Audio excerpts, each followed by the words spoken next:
এরে আল্লাহর বান্দা, তুমি চতুর্মুখী দুর্বল, খানার বেলায় দুর্বল, ঘুমের বেলায় দুর্বল, মেধার বেলায় দুর্বল, দুনিয়ার লাইনেও দুর্বল, তুমি আখিরাতের লাইনে দুর্বল। এখন যদি তুমি জান্নাতের পথে চলতে চাও, একা একা চলা যাবে না, তোমার সাহায্য নিতেই হবে।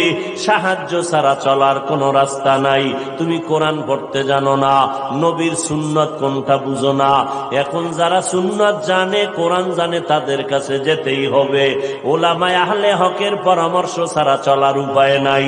সাহায্য ছাড়া চলা যাবে না। সাহায্য তুমি কার থেকে নিবারে বাবা?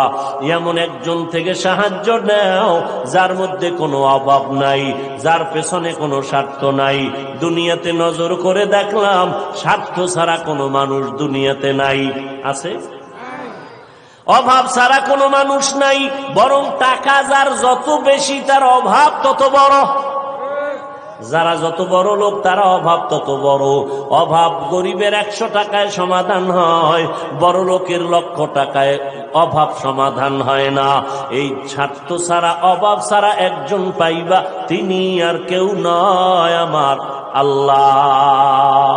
ইয়া আইয়ুহান নাস আনতুমুল ফুকারাউ ইলাল্লাহ ওয়াল্লাহু হুয়াল গনিয়্যুল হামিদ।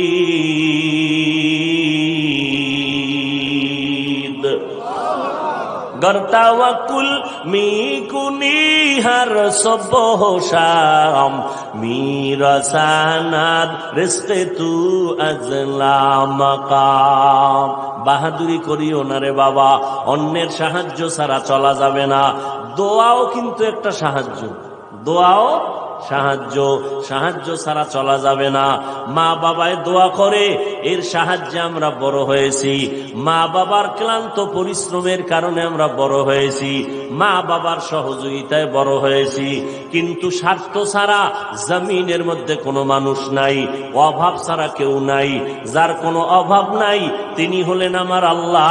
যার কোনো স্বার্থ নাই, তিনি আমার আল্লাহ।